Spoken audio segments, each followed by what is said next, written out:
하갈이라고 하는 이 이름의 의미는 이주하다, 도망치다, 그런 의미를 가지고 있는 이름입니다. 광야로 달아난 하갈. 이 사막하고 광야는 달라요. 사막하고 광야를 나누는 기준은 수분, 물입니다. 광야는 물이 있어요. 수분이 어느 정도 5에서 10%. 이 광야에는 씨를 뿌리면 싹이 나요. 그리고 이 자라는 풀, 나무에서 이슬이 맺혀서 그 이슬을 동물과 곤충과 풀들이 먹으면서 자라납니다. 사막은 아예 비가 내리지 않아요. 물기가 아예 없어요. 그러니까 사막은 생명체가 존재할 수 없는 곳이 사막입니다. 1년 12달 비가 오지 않는 지역. 그러니 거기는 그 어떤 생명체도 살아갈 수 없는 곳이지요. 이 하갈이라고 하는 이 여인이 광야로 도망을 치는 이야기가 창세기에는 2번 기록이 되어져 있어요. 첫 번째는 임신한 상태에서 광야로 도망을 간 적이 있었고, 두 번째는 아들 이스마엘을 낳았고 그 아들과 함께 쫓겨나서 광야를 헤맸던 적이 있는데, 오늘 말씀은 임신한 상태에서 아브라함의 집을 떠나서 광야로 도망친 이야기가 말씀 속에 기록이 되어져 있습니다. 하나님께서 아브라함이 75세였을 때, 아브라함아, 예 하나님, 너 본토 친척 아비 집을 떠나 내게 명하는 곳으로 가라. 가면 땅을 주겠다. 가면 큰 민족을 이루게 하겠다. 2가지 약속을 하나님께서 아브라함에게 주셨어요. 그래서 살고 있던 원래 고향은 갈대아 우르, 오늘날의 이라크 지역입니다. 여기서 살다가 하란으로 갔다가 하란에서 하나님의 음성을 듣고 가나안 땅 와서 베델에 살다가 헤브론까지 내려와서 지금 유대 가나안 땅 남쪽 헤브론 지역에 살고 있는 건데, 75세 때 하나님의 음성을 들었는데 10년 동안 아무 소식이 없어요. 큰 민족이 이루어지려면 어떻게 해야 돼요? 자녀를 많이 낳아야 돼요. 그래야 자손이 번성하여 하나의 민족이 될 수 있는데, 약속을 주셨는데 10년 동안 단 한 명의 아들도 딸도 태어나지 않는 거예요. 그러니까 우리가 하나님의 음성을 잘못 들었나? 하나님이 분명히 큰 민족을 이룬다 그랬는데, 아니 큰 민족을 이루려면 지금쯤 아이들이 3, 4 태어났어야 되는데 10년 동안 한 명도 안 태어나고 있으니 이거 어떻게 하면 좋지? 그러면서 하나님의 말씀에 대한 이 확신이 흔들리기 시작하는 거예요. 어느 날 아브라함이 투덜거립니다. 하나님, 이제 틀렸어요. 아내도 이제 75세고 저는 85세고 이제 그냥 우리 이 여러 종들 가운데 다메섹 사람 엘리에셀이라고 하는 종이 있는데, 이 종이 그래도 신실해요. 이 종을 우리의 상속자로 정하겠습니다. 종 가운데 한 사람을 택해서 상속자로 세우면 그 종은 아브라함과 사레의 노후를 책임져야 하고, 그리고 아브라함과 사레가 죽었을 때 장례를 치러주는 일까지가 상속자의 임무입니다. 그랬더니 하나님께서 아니야, 아브라함아 아니야, 엘리에셀은 아니야, 내 몸에서 태어난 아들이 상속자가 된다, 그렇게 말씀을 하셨어요. 어느 날 사레가 아브라함에게 여보 아무래도 안 될 것 같아. 뭐 씨만 당신 씨면 되지 않아? 레벨을 통해서 아들이 태어나든 저 애굽 여종 하갈을 통해서 아들이 태어나든 어차피 씨는 아브라함 당신 씨 아니야. 아무래도 나는 나이도 너무 많고 힘드니까 내가 저 여종을 당신 첩으로 내가 줄 테니까 당신 동침해. 그래서 아들 나오면 내 아들이잖아. 왜? 어찌 보면 우리 조선사회에는 씨바지라고 하는 단어가 있었어요. 옛날에 강수연이라는 배우가 씨바지라고 하는 연기를 해내서 아주 국제상을 받았던 일이 있는데, 씨바지는 말 그대로 씨를 받아서 애를 낳아서 돌려주는 사람을 씨바지라고 그러잖아요. 그러니까 사레는 이 여종 하갈을 씨바지로 남편 아브라함에게 준 거예요. 동침을 했는데 떠그덕 애가 들어섰어요. 애가 들어섰지만 여전히 하갈의 여주인, 주인은 누구예요? 사레입니다. 그런데 하갈이 잠시 자기의 신분을 망각했어요. 나는 첩이고 나는 사레의 지시를 받는 여종이라는 사실을 착각해서 잊어버렸어요. 그리고 배를 쓱 내밀고 다니면서 사레 여주인을 무시하고 업신여기고 멸시하기 시작합니다. 그러니 이 둘의 관계가 얼마나 불편하겠어요. 한 남자 아브라함을 놓고 지금 두 여자가 서로 한 집에 살면서 이 갈등 관계가 만들어졌잖아요.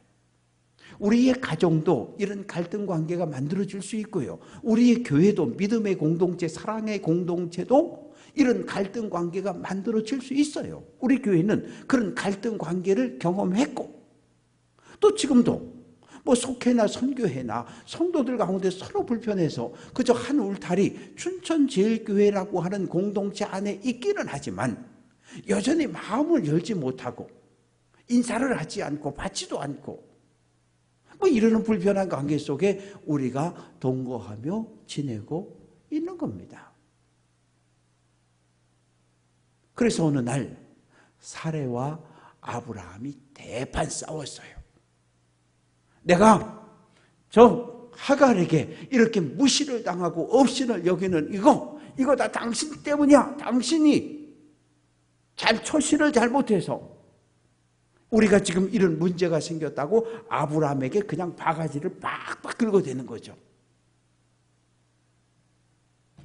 하나님의 뜻을 묻지 않아요. 하나님 분명히 아들을 준다 그랬는데, 민족을 이루게 해주신다 그랬는데 왜 우리 가정에 후사를 주지 않습니까? 왜 후사가 태어나지 않습니까? 하나님 언제까지 기다려야 돼요? 하나님께 묻고 하나님의 뜻을 구해야 했는데 하나님의 뜻 묻지 않아요. 하갈이 살살 약을 올리니까 그때마다 사레는 울그락불그락 해가지고 아브라함을 찾아가서 바가지를 팍팍 긁어대는 거죠. 그러니 아브라함도 죽겠는 거예요. 아니 내가 무슨 죄를 지었다고. 아니 자기가 하갈을 나한테 첩으로 줘놓고, 하갈하고 동침해서 아들 낳으라고 나한테 첩으로 줘놓고 임신했는데 또 와서 나한테 바가지를 뻑뻑 긁어대니 이거 나보고 어떻게 하란 말이야. 부부간의 관계가 아주 심각해진 거죠. 아브라함과 사레 관계도 갈등 관계고, 이 사레와 하갈 관계도 갈등 관계고, 집안이 늘 그냥 긴장이 팽팽한 거예요. 집안에 웃음이 사라지고 집안에 평화가 사라졌어요. 누가 그냥 땅 소리만 내면 그냥 달려들어 싸울 수 있는 이런 마음의 준비를 가지고 지금 한 집 안에서 살아가고 있는 겁니다. 사레가 이야기합니다. 하나님께서 당신과 나 사이에 판단해 주기를 원한다는 거예요. 이 말의 의미는 뭐냐 하면, 아브라함, 당신이 이 모든 갈등의 관계를 원위치, 원래의 자리로 회복시켜 줄 책임이 당신에게 있다는 거예요. 그러자 아브라함이 이야기합니다. 맞아. 내 책임이야. 사레, 어차피 하갈이 지금 내 첩이기는 하지만, 내 아이를 갖기는 했지만 하갈은 당신 여종이고 몸종이잖아. 당신 마음대로 해. 여주인 사레는 당시 관습에 의하면 첩으로 주었던 이 하갈을 다시 몸종으로 여종으로 신분을 떨어뜨릴 수 있는 권한이 사라에게 있었던 거예요. 그래서 하갈을 첩의 자리에서 여종의 자리로 다시 떨궈 버립니다. 그리고 그때부터 부리기 시작하는 거예요.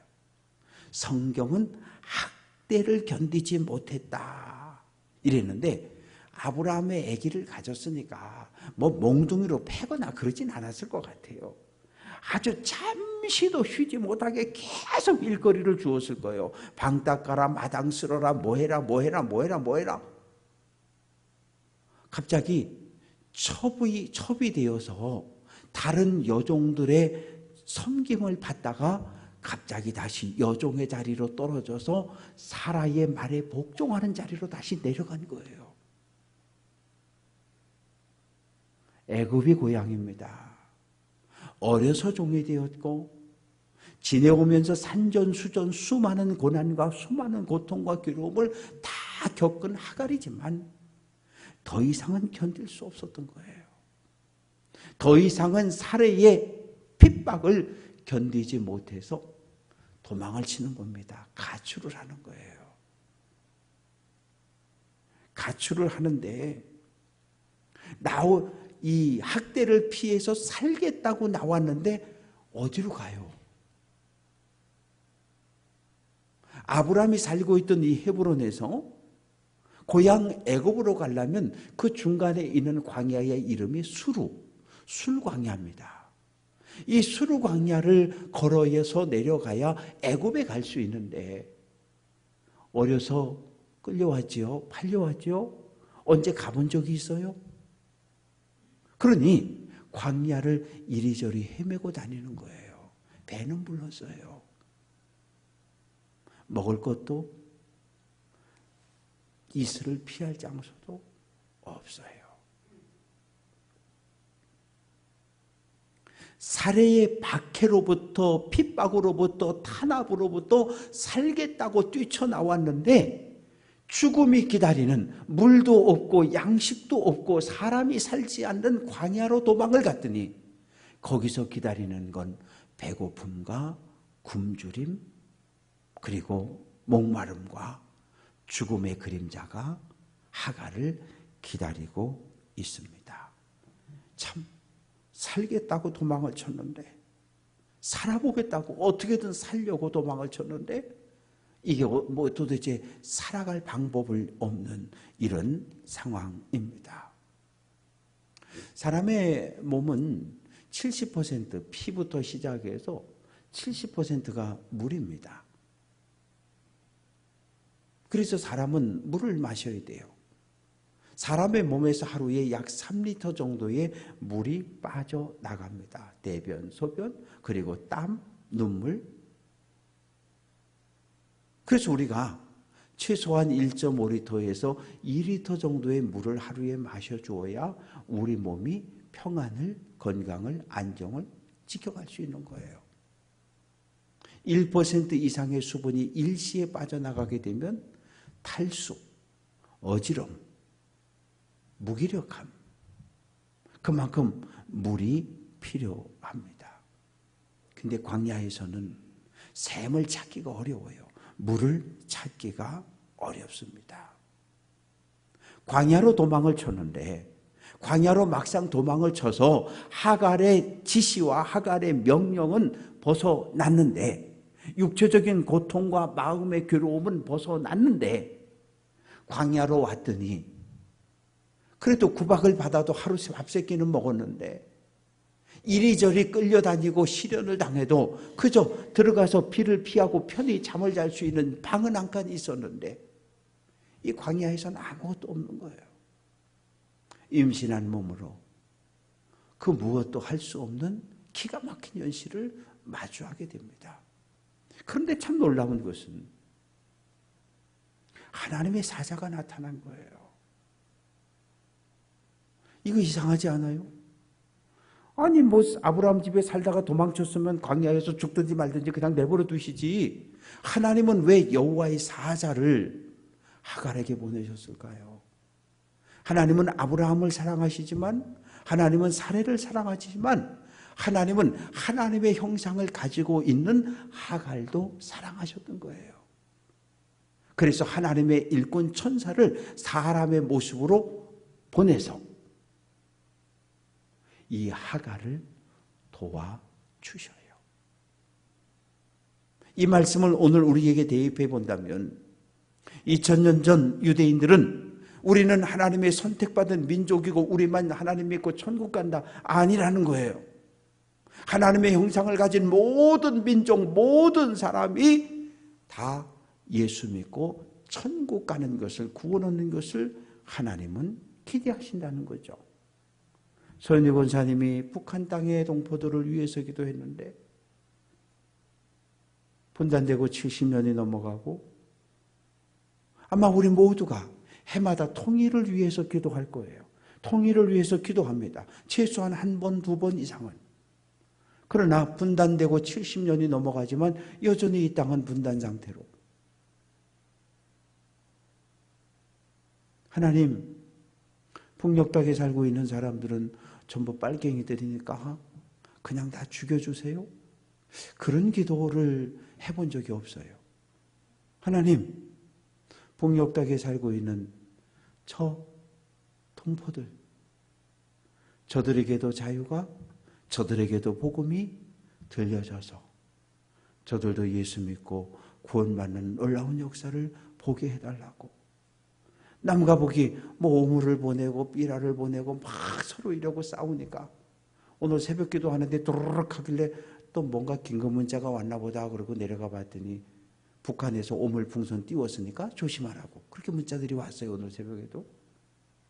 참 이게 살아가는 것이, 이 한반도 땅에 살아가는 것이, 남북에 분단된 상태로 살아가는 것이 늘 긴장과 늘 불안의 연속이에요. 언제 전쟁이 터지면 안 되는데 어디에서 한번 뻥 하면 또 빠바방 하고, 그러면 또 몇 달 동안 경제도 출렁거리고 많은 사람들이 불안에 떨 수밖에 없는, 우리는 오늘도 이런 세상을 살아갑니다. 그러나 우리는 북녘 땅에 살고 있는 우리의 동포들을 위해서 기도할 수 있어야 돼요. 왜? 갈라진 지 70년, 80년밖에 안 됐어요. 수천 년을 함께 살았던 민족이에요. 100년을 헤어져 살았다고 그들을 우리 민족이 우리 동포가 아니라고 우리는 그렇게 말할 수 없어요. 그래서 여호와의 사자가 하갈에게 나타나서, 하갈아, 너 어디서 왔고 어디로 가니? 여주인 사라의 구박을 견디다 못해서 지금 도망을 쳐서 이 광야를 지나서 고향 애굽으로 가려고 합니다. 어디서 왔으며 어디로 가느냐? 이건 우리의 삶의 실존의 문제입니다. 어디에서 왔어요? 우리는 어디로 갑니까? 장례 예배를 드릴 때 며칠 후 요단강 건너가 만나리, 우리는 찬양을 부르잖아요. 우리가 가야 할 곳 어디예요? 하나님의 나라.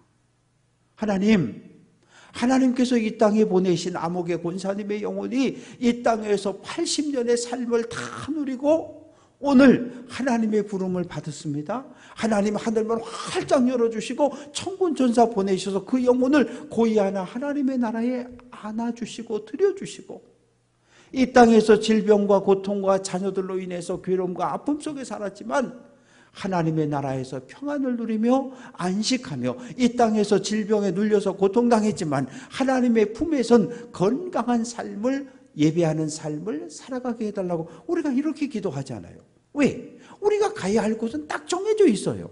하나님의 나라, 천국. 어디 뭐 다른 데 갈 데 있어요? 없어요. 어디서 왔는가?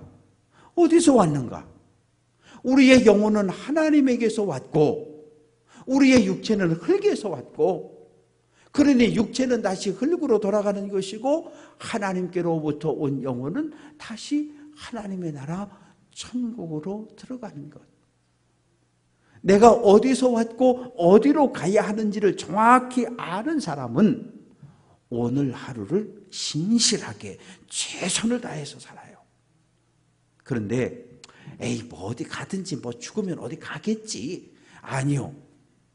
그런 마음을 가지면 우리는 오늘 하루 최선을 다하지 않아요. 죽음의 의미를 아는 사람이 산다는 것이 얼마나 소중한지를 알아요. 죽음을 알아야 살아있다는 것이 얼마나 소중한지를, 가족이, 자녀가, 성도가 얼마나 소중한지를 알 수 있습니다.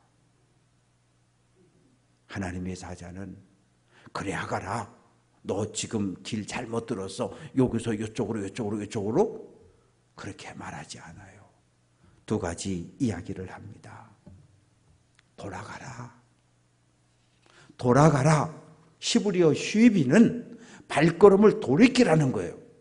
애굽으로 향하던 발걸음을 누구에게로? 아브라함의 집으로 다시 가라는 거예요.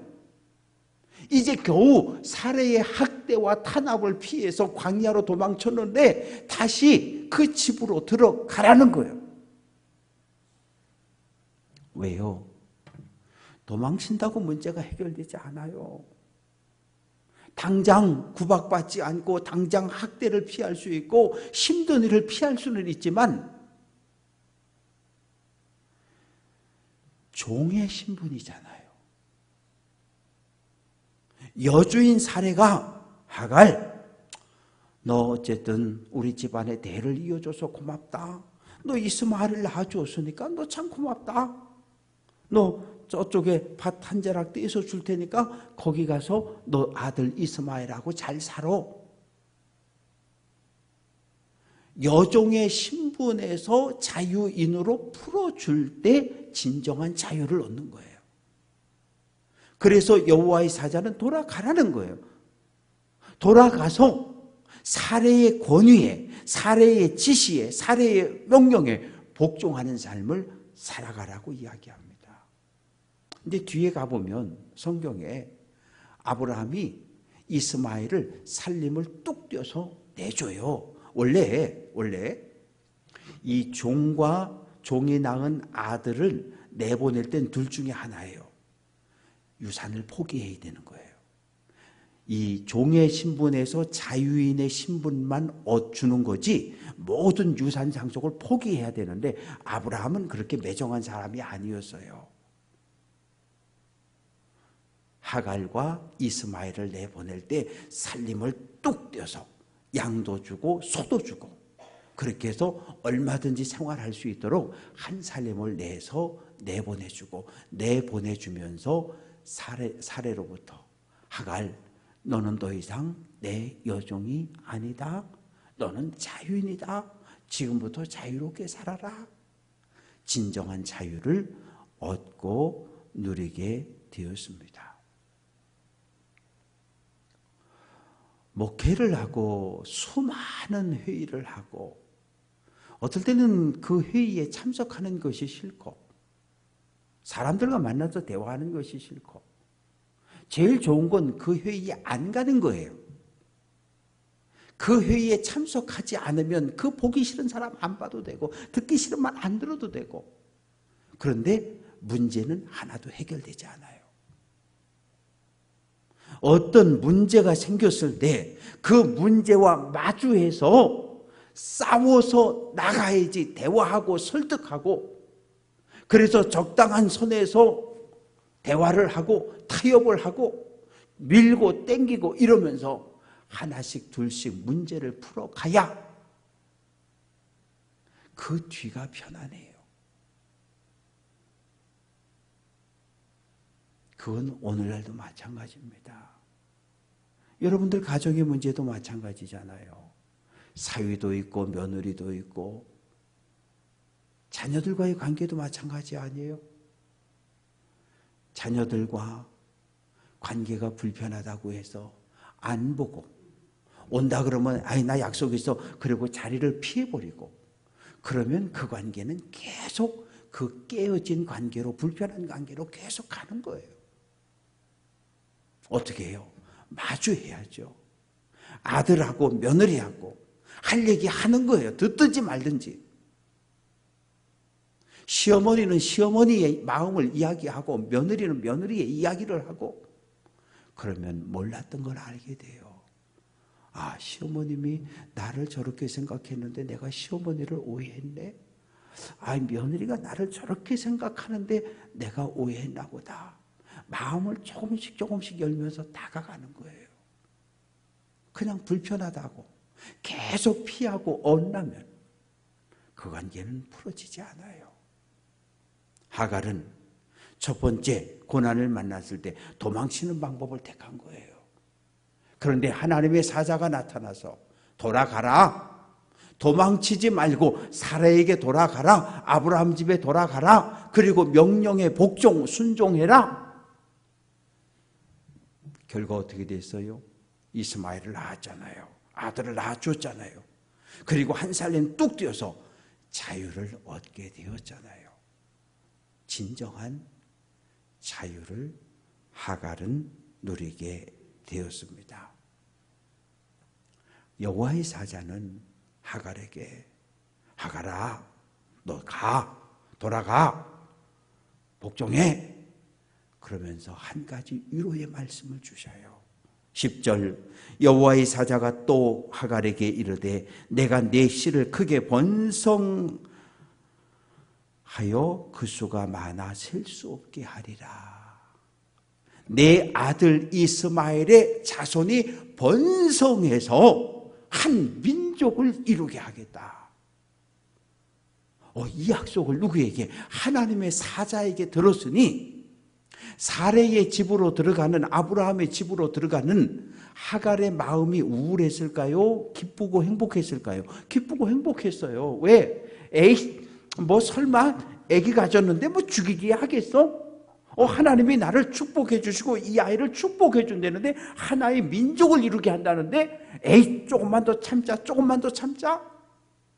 그때부터는 고난이 아닌 거예요. 학대가 아니라 참고 인내할 수 있어서. 왜? 하나님의 약속을 붙잡았기 때문에, 하나님의 말씀을 붙잡았기 때문에. 사랑하는 성도 여러분, 사람은 혼자 살 수 없어요. 제가 집에 있을 때 가끔 이렇게 자연인이 좋다를 봅니다.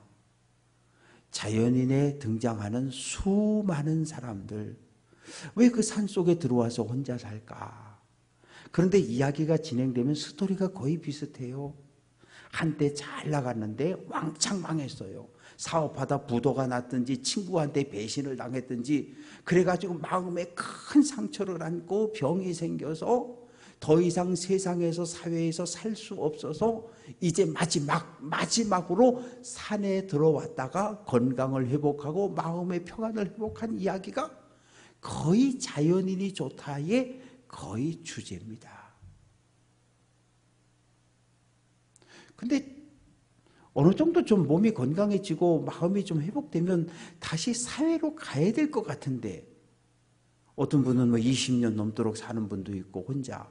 또 여자분들 가운데도 여자 자연인도 있더라고요. 그래서 저는 한 일주일까지는 어떻게 살아보겠는데 저는 절대 거기가 못 삽니다. 우리가 살아가는 이 세상은 서로 관계를 맺으며 살아가는 거예요. 근데 관계가 좋은 관계를 맺은 사람들도 있지만 아주 불편한 관계가 있는 사람들도 있어요. 어떻게 해요? 안 봐요? 그럴 수는 없잖아요. 조금씩 다가가는 거예요. 마음을 조금씩 여는 거예요. 왜? 함께 예배하고 여기서 끝납니까? 아니요. 하나님 나라 가면 또 만날 텐데, 하나님 나라에 저 인간이 온다고? 나 하나님 나라 안 가, 나 지옥 갈래. 그럴 사람이 있어요? 없어요. 예수 믿고 이 땅에서 살다가 싸웠던 관계가 좋던 하나님 나라 가서 다시 만나야 되는데, 이 땅에 살아가는 동안에 관계를 조금씩 회복하고, 그래서 좋은 관계를 회복해서 권사님 때문에, 집사님 때문에 행복하고, 장로님 때문에, 목사님 때문에 내가 행복합니다. 서로 인사할 수 있는 이런 아름다운 관계. 어떠한 문제가 하나 생겼을 때 도망치기보다 하나님의 뜻이 무엇인지를 묻고, 그래서 하나님이 우리에게 여호와의 사자를 보내주실 때 그 여호와의 사자의 말씀에 순종함으로 잘못된 인생길이 아니라 올바른 믿음의 길, 바른 길을 걸어가서 하나님의 나라까지 들어갈 수 있는 귀한 성도들 될 수 있기를 주님의 이름으로 축원합니다.